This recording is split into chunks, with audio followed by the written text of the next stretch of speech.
అందరికీ శుభోదయం.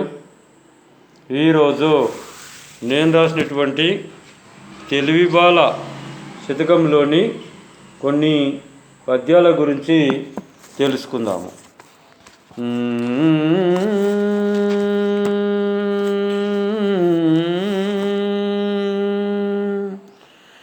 ఎండకాలమందు మండే సూర్యుని చూసి మండుటెండలో నమసలకెప్పుడు వాడి వేడియందు వడదెబ్బగొట్టును తెలుసుకొనియు మసలు తెలివి బాలా.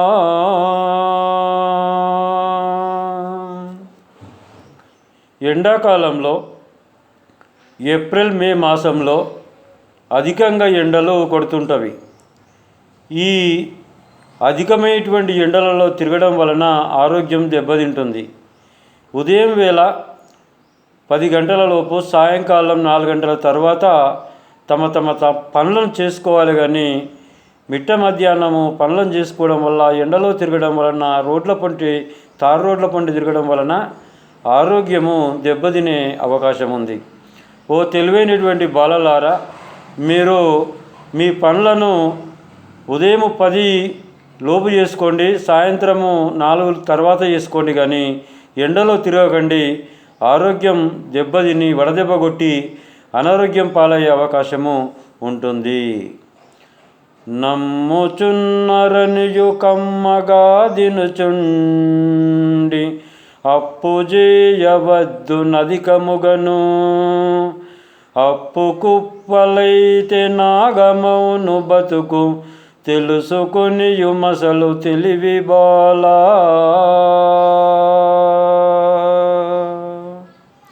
మనకు చాలామంది నమ్ముతున్నారని విపరీతమైనటువంటి అప్పులు చేయకూడదు. మన సంపదను బట్టి అప్పు చేయాలి. తీర్చగల స్థాయిని బట్టి అప్పు చేయాలి.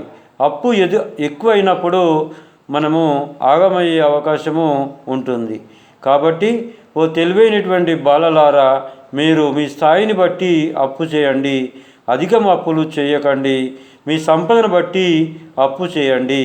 మీ సంపద ఒక 1000 రూపాయలు ఉంటే 1000 రూపాయలలో ఒక 100 రూపాయలు అప్పు చేస్తే ఏమి కాదు. కానీ మీ సంపదనే చాలా తక్కువ ఉండి అప్పులు ఎక్కువ చేస్తే ఆగమయ్యేటువంటి అవకాశం ఉంటుంది.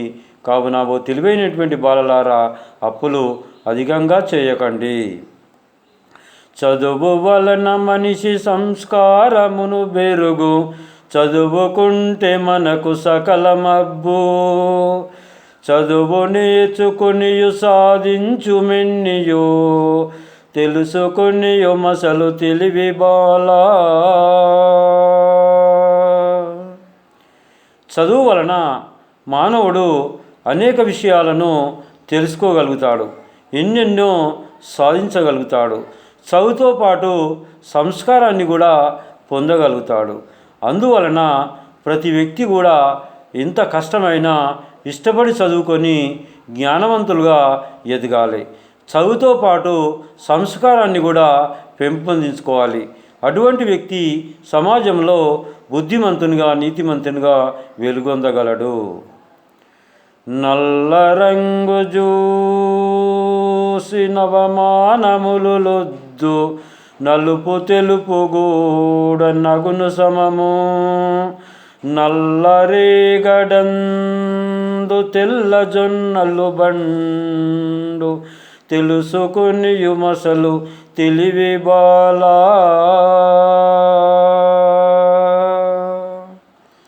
మరి కొంతమంది నల్లగా ఉన్నటువంటి వాళ్ళను చూసి ఈసడించుకుంటారు.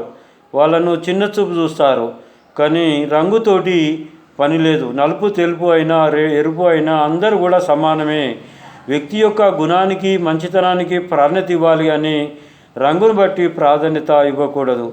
అదేవిధంగా నల్లరేగడి భూమిలో మనం తెల్లజొన్నలు పంట పెడితే నల్లరేగడిలో తెల్లజొన్నలు పండుతలేవా?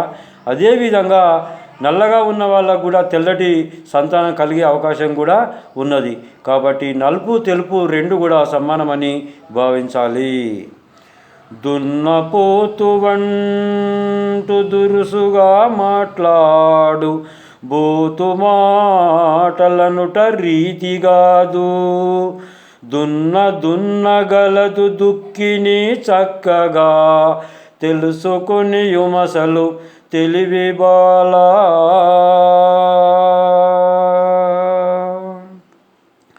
కొంతమంది వ్యక్తులను దున్నపోతు అని తిడుతుంటారు.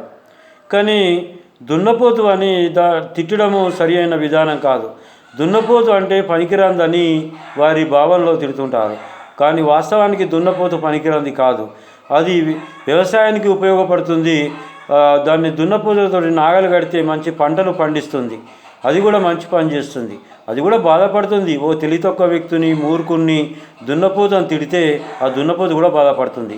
కాబట్టి దున్నపోతు పని చేయగలదు, అది సమాజానికి ఉపయోగపడగలదు. ఇటువంటి బూతు మాటలు తిట్టకూడదు. మరి ఆ దున్నపోతు పొలాన్ని దున్ని మనకు పంటలు పండిస్తుంది కాబట్టి అది కూడా మంచి జంతువే, అది 10 మందికి ఉపయోగపడే జంతువు. మరి ఏం ఉపయోగపడని వ్యక్తులు కొందరు ఉంటారు, తింటారు పంటరు, పని చేయరు, మీద తిరుగుతారు, పంచాలు చేస్తారు, తల్లిదండ్రుల మాటలు వినరు. అటువంటి వ్యక్తులు దున్నపోతులను తిట్టవద్దు. దున్నపోతు కంటే హీనమైన వాళ్ళని భావించాలి. వాళ్ళు సమాజాన్ని చూసి తెలివైన వ్యక్తులుగా వాళ్ళ యొక్క ప్రవర్తనను, మంచి ప్రవర్తనను కలిగి ఉండి సమాజంలో ఉత్తములుగా ఎదిగే ప్రయత్నం చేయాలి. కానీ మనము మీద తిరుక్కుంటా సమయాన్ని వృధా చేయకూడదు. ఓ తెలివైనటువంటి బాలలారా, ఈరోజు తెలివి బాల శతకంలో కొన్ని పద్యాల గురించి తెలుసుకోవడం జరిగింది. మరికొన్ని అంశాలతో మళ్ళీ కలుసుకుందాము. అంతవరకు సెలవు. అందరికీ నమస్కారములు.